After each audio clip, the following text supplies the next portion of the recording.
자, 오늘 우리에게 주시는 하나님의 말씀은 신약성경 마태복음 7장 13절로 14절까지 말씀입니다.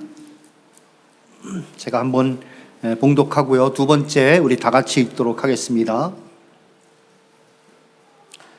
좁은 문으로 들어가라. 멸망으로 인도하는 문은 크고 그 길이 넓어 그리로 들어가는 자가 많고 생명으로 인도하는 문은 좁고 길이 협착하여 찾는 자가 적음이라. 다 같이 읽겠습니다. 시작. 좁은 문으로 들어가라. 멸망으로 인도하는 문은 크고 그 길이 넓어 그리로 들어가는 자가 많고 생명으로 인도하는 문은 좁고 길이 협착하여 찾는 자가 적음이라. 아멘.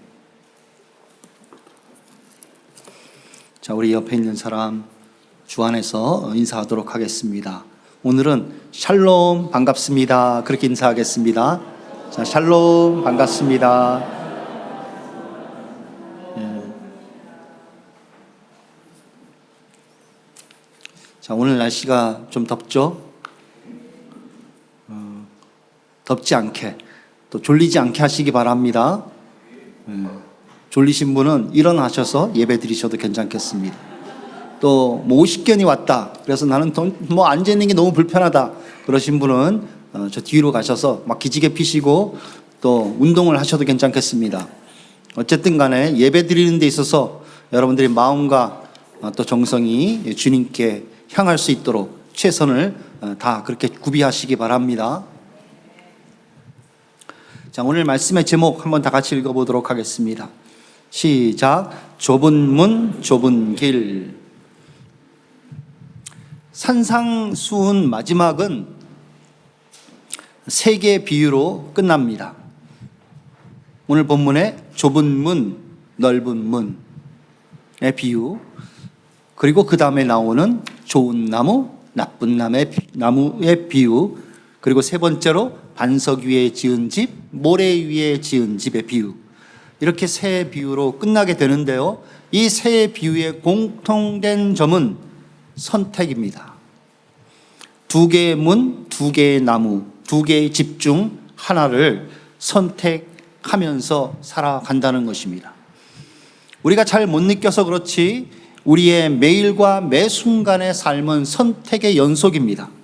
아침에 눈을 떴을 때 지금 일어나야 할지, 조금 5분만 더 자야 할지 갈등하며 선택을 합니다.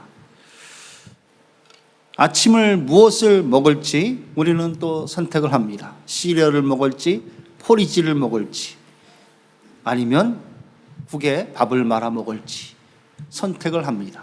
밥을 먹어도 김치를 먼저 먹을지, 국을 먼저 떠 먹을지, 그거를 우리는 선택을 합니다.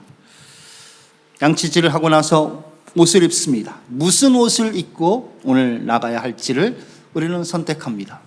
저도 이것을 넥타이를 선택해서 입고 나왔습니다. 오늘은 무슨 넥타이를 매야 할지 선택을 하게 되는 것입니다. 이렇게 하루의 시작은 선택의 연속으로 시작되어지며 하루의 일과는 선택 속에서 마감을 합니다. 선택은 사소한 선택이 있고 중요한 선택이 있습니다. 중요한 선택은 인생의 진로를 상당 부분 결정하는 그런 비중을 가지고 있는 선택들입니다. 어떤 것이 있겠습니까? 학생들에게는 대학의 선택은 인생에 있어서 매우 중요한 방향성을 결정하는 그러한 선택입니다. 직업의 선택은 그 사람의 삶이 어떤 삶이 될지를 영향을 주는 매우 중요한 선택입니다. 배우자의 선택은 어떻습니까? 평생을 결정하는 중요한 선택이죠. 이렇게 중요한 선택들이 있습니다. 그러나 이 선택들 중에 가장 중요한 선택은 오늘 본문에 나오는 선택입니다. 좁은 문, 넓은 문, 어디로 갈지의 선택입니다. 좁은 길, 넓은 길, 어디로 갈지 선택이 가장 중요한 선택입니다. 이 선택은 인생 전체의 성공과 실패를 좌우하는 선택입니다. 이 선택에 따라서 우리는 영원한 운명이 결정지어지기 때문에 그렇습니다. 이 선택만큼은 잘 하셔야 합니다. 다른 선택은 내가 실패하거나 잘 못했다 할지라도 이 선택만은 후회 없이 잘 하셔야 됩니다. 좁은 문, 좁은 길로 가는 선택이 여러분들의 인생의 선택이 되기를 주의 이름으로 축원합니다. 이 선택을 하면 내 인생에서 정말 잘한 선택이었다, 정말 후회하지 않는 선택을 내가 했다 라고 여러분들 확신하게 되실 줄 믿습니다. 요즘 복음송 중에 제게 와닿는 곡이 하나 있습니다. 나는 주를 섬긴 것에 후회가 없습니다 라는 곡입니다. 나의 평생에 가장 복된 일은 내가 예수님을 만난 것이라. 나의 평생에 가장 잘한 일은 내가 예수님을 주로 섬긴 것이라. 100% 공감이 가는 그러한 복음송입니다. 평생에 가장 복된 일은 우리가 예수님을 만난 것입니다. 이것 때문에 우리가 가치 있는 존재가 되었고, 이것 때문에 우리의 운명이 영원한 생명을 갖게 된 것입니다. 이 영원한 선택을 잘 지켜내시기를 바랍니다. 앞으로도 더 복된 선택을 하여 영원한 소망을 갖는 여러분들이 되시기를 주의 이름으로 축원합니다. 자, 선택에 대하여 세 가지를 말씀을 드리도록 하겠습니다. 자, 첫째는 다수를 따라 선택하지 말라는 것입니다.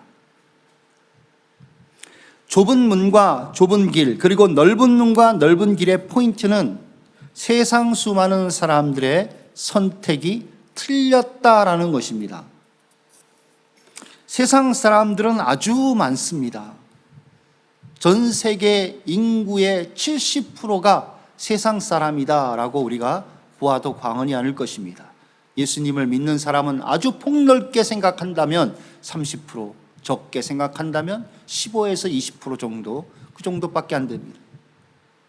대다수가 믿지 않는 세상 사람들입니다. 그 나름대로 신념과 종교를 가지고 제 소견에 오른 대로 삶을 살아가고 있습니다. 일반적으로 다수가 옳은 때가 많이 있습니다. 일반적으로 다수가 옳습니다. 그러나 미지의 영역 속으로 들어가면 들어갈수록 틀린 경우가 나타나는 것입니다. 우리가 잘 아는 천동설, 지동설의 경우가 바로 그것입니다. 그 당시 다수가 천동설을 주장을 했습니다. 그러나 갈릴레오 갈릴레이 한 사람은 지구가 돌고 있다라고 그 뜻을 굽히지 않았습니다. 역사는 무엇을 증거해 주고 있습니까? 다수가 틀렸고 소수가 옳았다라는 것을 증거하고 있습니다. 하이젠베르크는 물리학자입니다. 양자학을 전공한 사람입니다. 이 사람은 양자의 위치와 운동량을 동시에 정확하게 측정하는 것은 불가능하다라는 이론을 내세웠습니다. 이것을 양자역학에서는 불확정성의 원리라고 부릅니다. 이 양자 이론이 나타났을 때 다수가 틀렸다라고 반박을 했습니다. 다수의 과학자가 틀렸다라고 반박을 한 것입니다. 그 중에 한 사람 아인슈타인도 신은 주사위 놀이를 하지 않는다라고 말하며 양자 이론은 틀렸다라고 말을 했습니다. 그러나 미시 세계에 대한 연구가 발전하면서부터 닐스 보어, 하이젠베르크, 막스 보른, 이 사람들이 주장한 양자역학이 옳았다라는 것이 증명되고 있습니다. 다수가 틀렸고 소수가 옳았던 것입니다. 이런 불확정성의 이론은 철학에도 영향을 끼치고 있습니다. 자연 법칙이 결정론적이지 않고 우리가 알 수 없는 불확실한 변수가 있다는 것을 철학자들은 더 많이 생각하게 되었습니다. 이런 불확정성의 원리에 대하여 성경은 이미 3000년 전에 이렇게 말씀하고 있습니다. 전도서 3장 11절, 하나님이 모든 것을 지으시되 때를 따라 아름답게 하셨고 또 사람들에게 영원을 사모하는 마음을 주셨느니라. 그러나 하나님이 하시는 일의 시종을 사람으로 측량할 수 없게 하셨도다. 사람으로 측량할 수 없게 하셨도다. 모든 것이 때가 있고 조화가 있습니다. 이 오묘한 섭리와 조화를 사람들은 봅니다. 그러면서 영원한 세계가 그 비하인드에 있음을 알게 됩니다. 사람들은 이 영혼을 통해 현상 세계의 때를 알아보려고 노력합니다. 그렇지만 그 일의 시종을 사람들이 알 수가 없다는 것입니다. 하나님의 하시는 일의 시종을 사람으로 측량할 수 없게 하셨도다. 이렇게 삶에서 나타나는 불확실성의 원리를 사람들은 세옹지마다라는 표현을 써서 말을 하고 있습니다. 무슨 일이 일어나는지를 예상한 사람은 할 수 있으나 꼭 그대로 되어지지 않는 그런 세상에 우리가 살아가고 있다는 것입니다. 누가 이 불확정성을 주관하고 계시는 것입니까? 잠언서는 이렇게 말씀합니다. 사람이 마음으로 자기 길을 계획할지라도 그의 걸음을 인도하시는 이는 여호와시니라. 하나님을 경외하도록 하기 위해서 사람이 할 수 없는 그러한 경계를 정하셨다는 것입니다.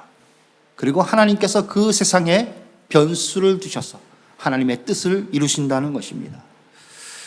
구원은 세상의 다수가 알 수 없는 미스테리입니다. 그래서 성경은 비밀이다라고 말하고 있는 것입니다. 복음의 비밀이라고 성경이 말씀하고 있는 것입니다. 다수가 모르며 다수가 틀린 선택을 합니다. 그러므로 우리는 구원에 관한 한 다수를 따르지 말아야 하는 것입니다. 일반적으로 다수가 옳지만 구원에 관한 한, 영적인 세계에 관한 한 다수가 옳지 않다는 것입니다. 오늘 본문에서 좁은 문을 통과하는 것은 예수님을 믿는 것을 의미합니다. 이것은 사람에게 불가능한 일입니다. 왜냐하면 그 좁은 문은 너무나 좁기 때문에 그렇습니다. 얼마나 좁을까요? 성경에서 말하는 이 좁은 문 도대체 얼마나 좁을까요? 베들레헴에 가면 예수님의 탄생 기념교회가 있습니다. 거기에 들어가려면 줄을 길게 서야 합니다. 줄을 서서 문 앞에 딱 가면 그 문은 저 들어오는 문의 4분의 1 정도의 크기입니다. 그러니까 보통 문의 반도 안 되는 사이즈의 크기입니다. 그러면 고개를 숙이고 그 문에 들어가게 됩니다. 오늘 성경에서 말씀하시는 구원에 이르는 이 좁은 문은 그 정도가 아닙니다. 그 정도는 매우 넓은 것이죠. 성경에서 말씀하는 좁은 문은 매우 좁은 문입니다. 사람이 들어갈 수 없는 문입니다. 예수님은 이 문을 바늘귀에 비교를 하셨습니다. 낙타가 바늘귀를 통과하는 것과 같다라고 말씀을 하셨습니다. 물론 부자에 대해서 하신 말씀이지만 부자만이 아닙니다. 모든 사람이 구원에 들어가는 그 관문은 바늘귀와 같다는 것입니다. 그래서 제자들이 묻지 않습니까? 그런즉 누가 구원을 얻을 수 있습니까? 예수님의 대답은 이것입니다. 무릇 사람이 할 수 없는 것을 하나님은 하실 수 있느니라. 여러분들이 어떻게 예수님을 믿게 되었습니까? 여러분들이 어떻게 예수님을 영접하였습니까? 여러분들이 어떻게 복음을 믿습니까? 이것은 사람이 할 수 있는 일이 아닌 것입니다. 불가능한 일인 것입니다. 오늘 본문의 비유대로 얘기하면 바늘귀와 같은 좁은 문으로 들어가는 것입니다. 이 불가능이 어떻게 여러분들에게 가능한 일로 되어진 것입니까? 하나님께 은혜로 되어진 것입니다. 하나님의 전적인 사랑과 은혜가 그리스도 안에서 여러분들에게 쏟아졌기 때문에 그러한 기적 중에 기적이 일어난 것입니다. 오늘 전도할 때 최 집사님하고 같이 오면서 물었어요. 2명이 예수님을 영접을 했대요. 야, 그건 진짜 우리가 예수님을 영접하니까 사람들이 자주 영접하니까 보통 일로 여기지만 정말 대단한 기적이 일어난 것이다. 처음 보는 사람한테 복음을 전해 듣고 그 마음이 열려 예수님을 영접한다는 건 정말 기적 중에 기적인 것입니다. 바늘길을 통과하는 일이 2 사람에게 일어난 것입니다. 자, 좁은 문을 통과했다면 그 다음에는 무슨 코스가 이루어지는 것입니까? 오늘 본문은 무슨 코스가 있다고 얘기를 하고 있습니까? 좁은 길이 있는 것입니다. 이것은 믿음으로 살아가는 삶의 과정을 말씀하신 것입니다. 여러분들이 신앙생활에 나가는, 죽을 때까지 신앙생활에 나가는 그 신앙의 길을 말하는 것입니다. 그 신앙의 길이 넓지 않다는 것입니다. 협착하다는 것입니다. 내로우하다는 것입니다. 이것은 무슨 뜻입니까? 믿음의 싸움이 있다는 것입니다. 다시 말하면 역경과 고난이 있고 시련이 있다는 것입니다. 마음에 괴로움이 있고 스트레스가 있고 힘듦이 있다는 것입니다. 이렇게 좁으니까 많은 성도들이 그 좁은 문을 통과하고 나서도 좁은 길을 좋아하지 않습니다. 좁은 길을 가려고 하지 않는 것입니다. 많은 성도들이 형식적으로 믿고 직식적으로 믿으려 합니다. 왜 그렇습니까? 쉽고 편안하니까 그렇습니다. 사람들의 눈에 띄는 것만 신경을 씁니다. 경건의 모양새만 갖춘다는 것입니다. 이것은 쉬운 것입니다. 그러니 속에는 영적인 사모함과 열정은 없는 것입니다. 사람들이 자기를 사랑하는 것과 돈을 사랑하는 것에 열심을 냅니다. 쾌락을 하나님보다 더 열정적으로 사랑한다는 것입니다. 교회 예배 드리는 것보다 돈 버는 것을 우선시하고 더 가치 있는 더 큰 일로 여깁니다. 주님께 예배하고 주님께 나가는 일은 세컨더리입니다. 하나님을 만나는 것보다 사람을 만나는 것을 더 우선합니다. 주일날 예배는 빠져도 취미 생활이나 운동하는 것은 좀처럼 빠지지 않습니다. 자, 이런 사람들은 교인이 맞기는 맞는데 그 모습은, 그 내면적인 모습은 세상 사람들과 다르지 않습니다. 이 사람들을 우리는 뭐라고 부를 수 있겠습니까? 세상적 크리스찬, 혹은 영어로 월드리 크리스찬, 그렇게 부르지 않습니까? 그러나 오늘 말씀에 의하면 그렇지 않습니다. 오늘 말씀은 코스 이탈자다 라고 간주될 수 있는 것입니다. 하나님의 은혜로 말미암아 예수님 믿는 그 좁은 문에 들어갔으면 이어지는 좁은 길을 걸어가야 하는데 세상의 넓은 길로 걸어가고 있다는 것입니다. 코스 이탈을 한 것입니다.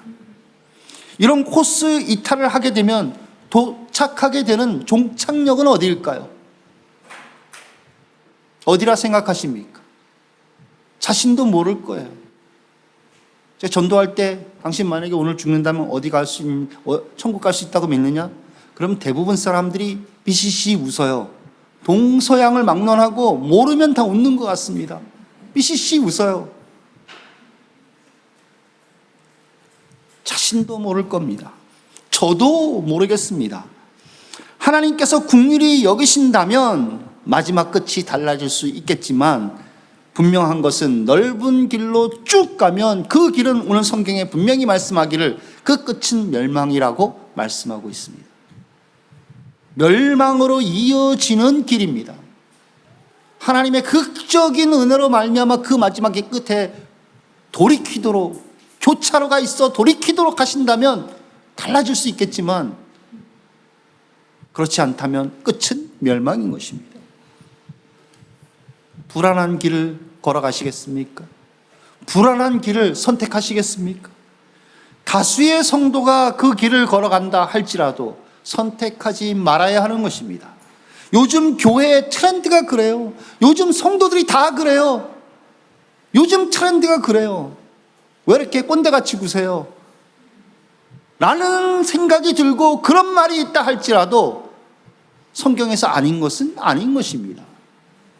그런 길을 선택하지 말아야 하는 것입니다.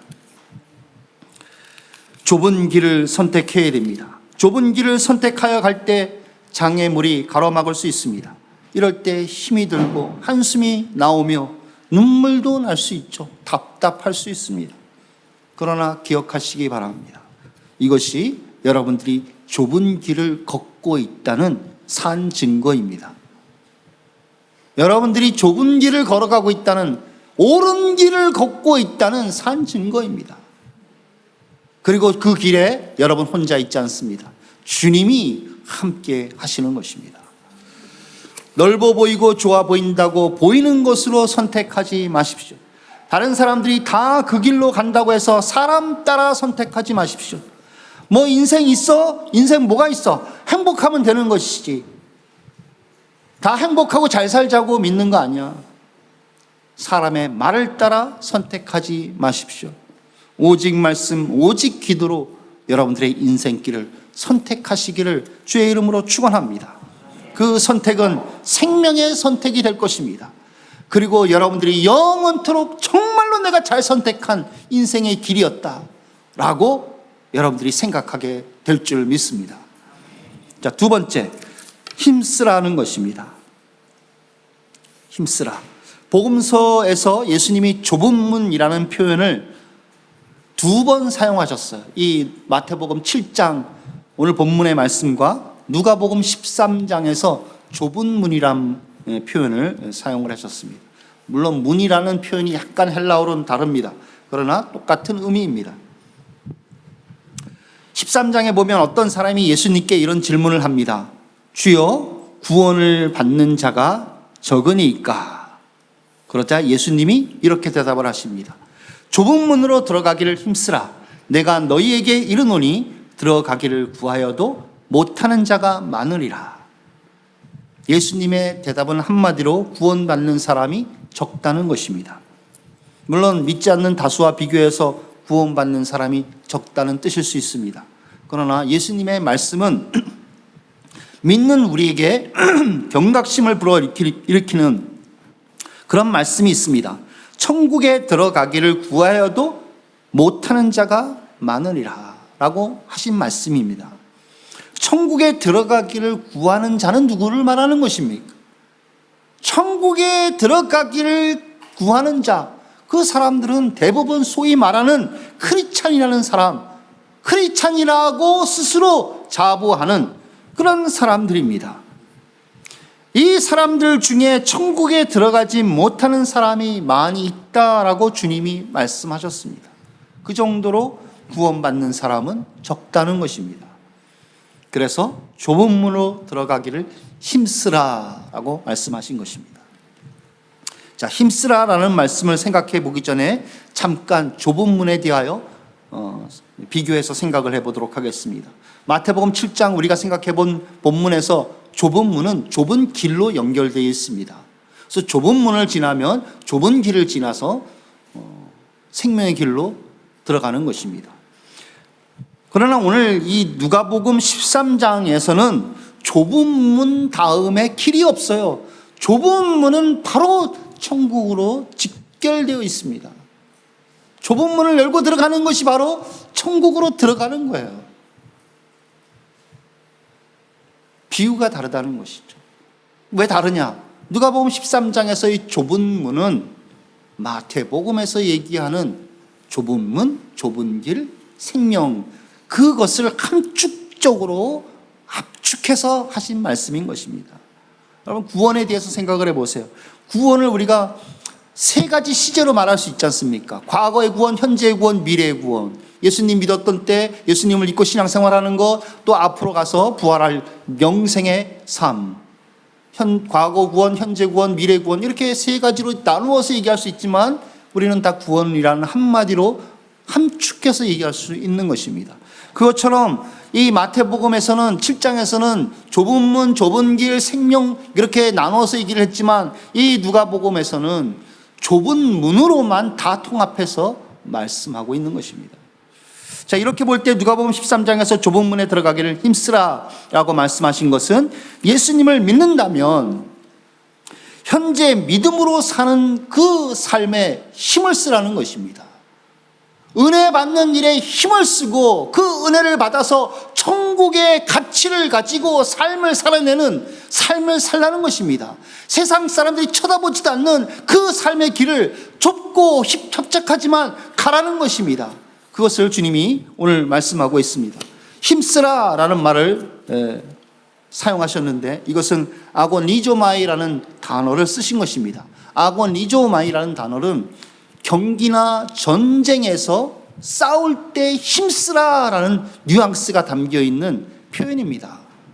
그냥 힘쓰는 것이 아니라 정말 경기할 때 온 힘을 다하여 힘을 쓰는 거, 전쟁을 할 때 생명을 걸고 힘을 쓰는 거, 그 뉘앙스를 담고 있는 것입니다. 그래서 사도 바울은 나는 선한 싸움을 싸우고 나의 달려갈 길을 마치고 믿음을 지켰으니 라고 말씀을 했는데, 여기서 싸우고에 해당하는 단어가 바로 오늘 본문에 쓰인 아고니조마이라는 단어가 사용된 것입니다. 참, 요즘 파리올림픽이 열리고 있습니다. 양궁에서 한국은 금메달을 땄다고 합니다. 한국이 양궁에 강한 이유가 뭘까요? 한국인의 기질이 물론 있겠죠. 그러나 그것뿐만 아니라 피나는 노력을 하기 때문에 그렇습니다. 외국 선수들은, 양궁 선수들이 연습할 때 보통 하루에 100개 정도 화살을 쏜다고 합니다. 한국 양궁 선수들은 300개에서 500개까지 활을 쏘면서 연습을 한다고 합니다. 500개를 쏜다고 해보세요. 1분에 하나씩 당겼다가 놓고 조준했다가 또 놓고 1분에 하나씩 쏜다면 몇 시간 걸릴까요?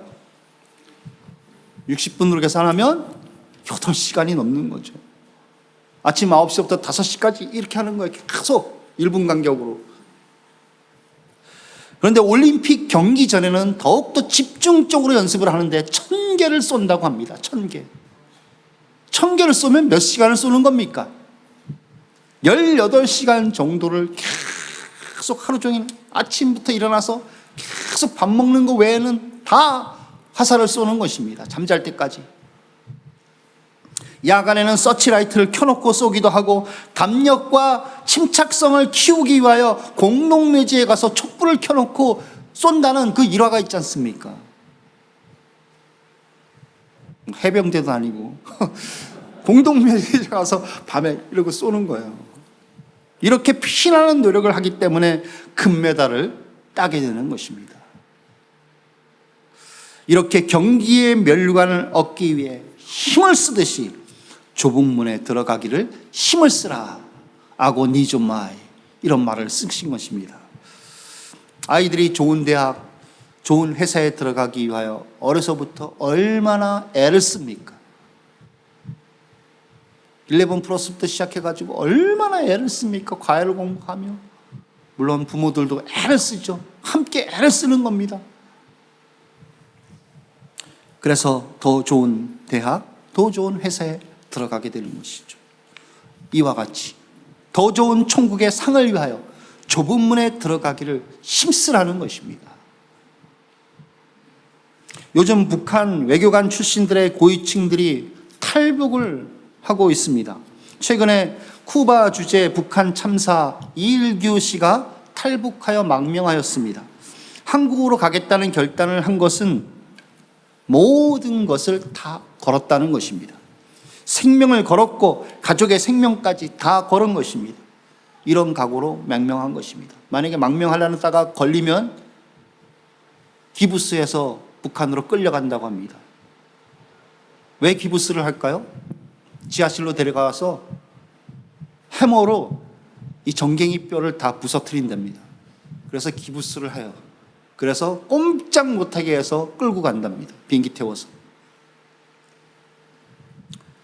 그러니까 죽을 각오를 하고 망명을 한 것입니다.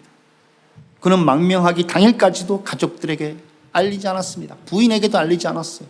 알리면 스트레스 받고 마음이 조바조바하고 그 얼굴 표정에서 불안함이 다 드러날까 봐 이 사람은 철저하게 비밀로 하면서 그날 알린 것입니다. 혼자 1년 전부터 준비했다고 그래요. 1년 전부터 영국에 공사로 있었던 태용호 씨가 어떻게 한국에 가서 살고 있는가, 어떻게 한국에서의 삶을 살아내고 있는가, 그것을 다 조사하며 추적하며 인터넷 서칭을 몰래 해가지고 다 알아본 거예요. 그리고 그분이 쓴 책도 다 읽어봤던 거예요. 그래서 생명을 걸고 넘어왔던 것입니다. 한국에 오는 것도 생명을 걸었습니다. 하물며 천국의 영원한 존귀와 영광과 권세를 얻는 일이겠습니까? 더 좋은 부활로 천국에 들어가기를 이처럼 힘쓰시기를 바랍니다. 좁은 길로 가기를 힘쓰시기 바랍니다. 이것은 전 인생을 다 걸 만한 가치가 있는 일인 것입니다. 이것은 생명보다 더 가치 있는 일인 것입니다. 주께서 여러분들의 눈을 열으시고 여러분들에게 은혜를 더하셔서 이렇게 애쓰고 힘쓰는 그러한 영적인 삶이 일어나기를 주의 이름으로 축원합니다. 자, 세 번째, 찾으라는 것입니다. 힘쓰는 것은 찾는 것으로 연결됩니다. 자, 오늘 마태복음 7장 14절을 보십시오. 생명으로 인도하는 문은 좁고 길이 협착하여 찾는 자가 적음이라. 찾는 자가 적음이라 라고 말하고 있습니다. 복수로 쓰여졌어요. 찾는 자들이 적음이라 라고 되어 있습니다. 원어에서는 호이, 유리스콘테스라고 되어 있어요. 유리스콘테스. 유리스콘테스라는 단어에서 유레카라는 말이 나온 것입니다. 찾는다라는 뜻이에요. 찾는데 적극적으로 찾는 거예요. 의지를 갖고 찾는 거예요. 잘 보이지 않고 잘 발견되지 않는데 찾는 거예요. 그 단어가 바로 여기서 사용된 것입니다. 그렇게 찾는 사람들이라는 것입니다. 그렇게 찾는 사람들이 적다는 것입니다. 좁은 길은 사람들에게 무시될 수 있는 길입니다. 협착하기 때문에 사람들이 잘 찾지 않습니다. 가치가 없는 길로 보이기 때문에 그렇습니다. 걸어가봤자 고생할 것이 뻔히 보이기 때문에 그렇습니다. 그래서 인기가 없습니다. 사람들이 찾지 않습니다. 찾지 않으니까 사람들에게 더 알려지지 않고 관심도 없는 것입니다. 또 실제로 그 길로 걸어가는 사람들을 보면 고생만 찌질이 하는 것 같습니다. 생명의 길이 세상에서는 이러한 모습으로 비춰진다는 것입니다. 만약에 여러분들이 예수님 믿고 신앙생활하고 살아가는 일이 정말로 화려하고 정말로 대단하고 엄청난 고급스러운 일로 세상 사람들 눈에 보인다면 어떤 일이 일어날까요? 이 예배당에 우리가 앉을 틈이 없겠죠. 이 예배당에 2-3시간 전에 와서 앉아 있어야 되는 것이죠. 줄을 서서 있을 것이 아니겠습니까? 보이지 않으니까 한 명도 안 오는 것이 아닙니까? 보이지 않으니까 관심도 안 갖습니다. 제가 오늘 전도할 때 전도지를 이렇게 딱 주니까 같이 나가던 나이스하게 생긴 영국 아주머니가 돈 그러시더라고요. 하지 말라는 거 전도로 자기 예수님 얘기하지 말라는 거예요. Jesus loves you 이렇게 하려고 하는데 돈 그러더라고요.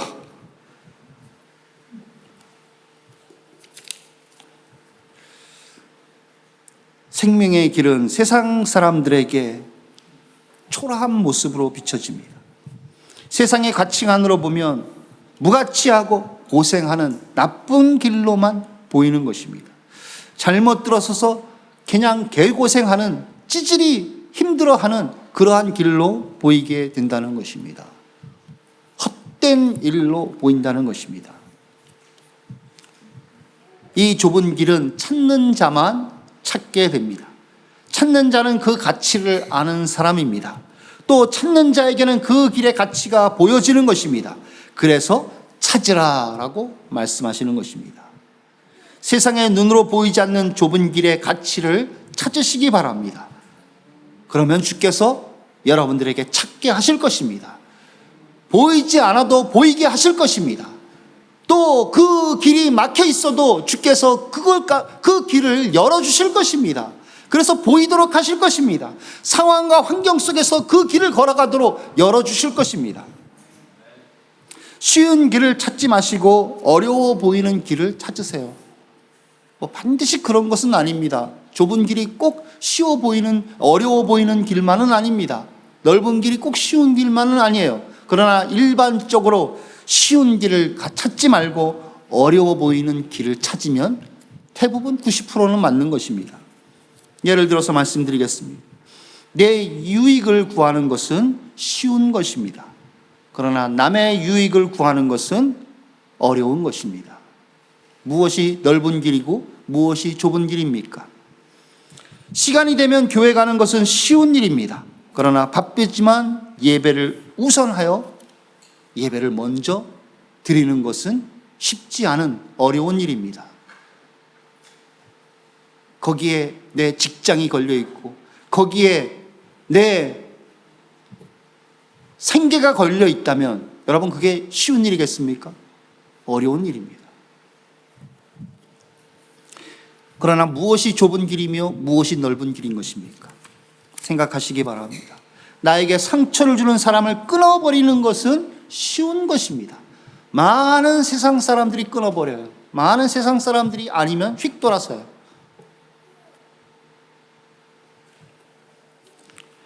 그러나 나에게 상처를 준 사람을 참고 용서하는 것은 어려운 일입니다. 무엇이 넓은 길이며 무엇이 좁은 길입니까? 다른 사람을 비난하고 판단하는 것은 대단한 일같이 생각하시지만 사실은 쉬운 일입니다. 이지한 일입니다. 그러나 다른 사람의 허물을 덮어주고 인내하고 참는 것은 어려운 일입니다. 고차원적인 것입니다. 이해되지 않는 행동을 하는 사람에게 분을 내는 것은 쉬운 것입니다. 그러나 사랑으로 설득하는 것은 어려운 일입니다. 낙심하고 좌절되는 상황에서 포기하는 것은 쉬운 것입니다. 그러나 그런 상황에서도 주님께 기도하며 말씀 붙잡고 다시 일어서려고 바둥거리는 것은 정말 어려운 것입니다. 쉬운 길은 많은 사람들이 가는 넓은 길입니다. 그러나 어려운 길은 적은 사람들이 가는 좁은 길입니다. 여러분들은 좁은 길로 가기를 애를 쓰시기 바랍니다. 그리고 찾으십시오. 그러면 주께서 여러분들 앞에서 인도하심을 보게 될 것입니다. 시편 23편에 다윗이 고백했지 않습니까? 사망의 음침한 골짜기로 다닐지라도, 골짜기가 넓으면 얼마나 넓겠습니까? 골짜기가 넓으면 광야와 같이 넓겠습니까? 탄탄대로처럼 넓겠습니까? 골짜기 길은 좁은 길입니다. 거기다 사망의 음침한 골짜기의 길입니다. 그 길을 걸어가도 주께서 쥐의 지팡이와 막대기로 여러분들을 안위하신다는 것입니다. 여러분들에게 길을 내시고 여러분들을 지켜주시고 함께 하신다는 것입니다. 그래서 우리는 고난 중에, 어려운 중에, 한심 중에, 우리의 힘들어하는 역경 중에, 눈물 중에 주님을 체험하는 것이 아니겠습니까? 탄탄대로를 가는 사람이 주님을 체험하는 사람이 많이 있습니까? 넓은 길을 가는 사람이 주님께 간증할 것이 많이 있습니까? 없습니다. 그러나 좁은 길을 가는 사람, 눈물 흘리며 가는 사람, 괴로워하며 가는 사람, 그 사람에게는 반드시 간증할 것이 나오는 것입니다. 주님께서 함께 하신다는 것입니다. 그리고 주님께서 은혜를 주십니다. 여러분들이 좁은 길을 걸은 발자취마다 하나하나마다 그것은 헛되지 않습니다. 다 여러분들의 그 발자취가 상이 되고 칭찬이 되는 것입니다. 좁은 길을 걷지만 성령의 도우심으로 밤낮 기뻐하는 여러분들이 되시기를 주의 이름으로 축원합니다. 기도하겠습니다.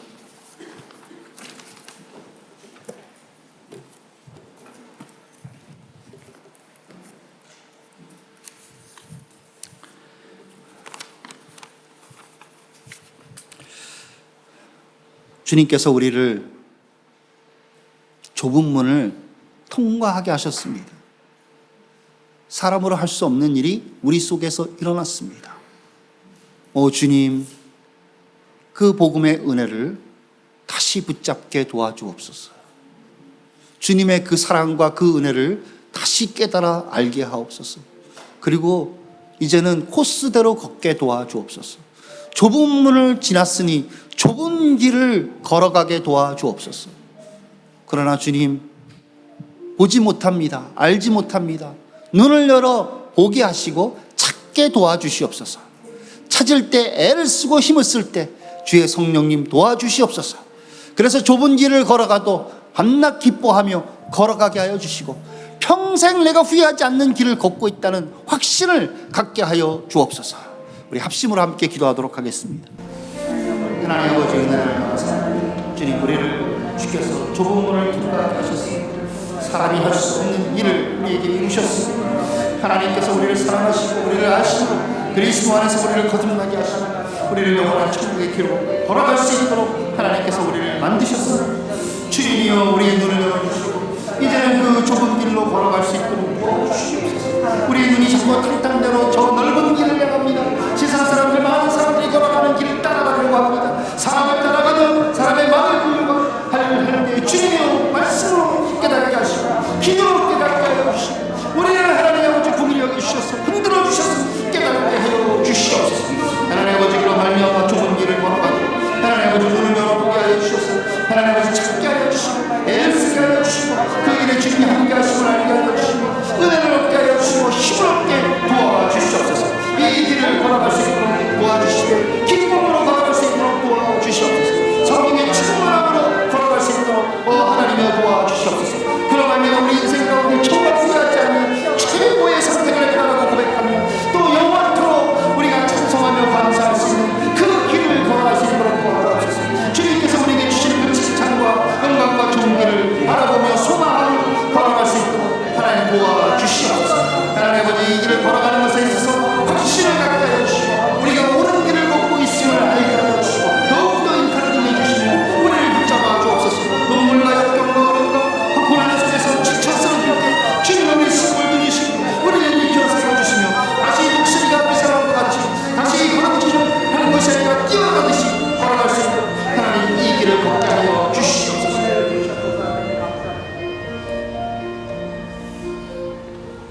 하나님 아버지 우리를 좁은 문을 지나게 하셨사오니 좁은 길을 걸어갈 수 있도록 도와주옵소서.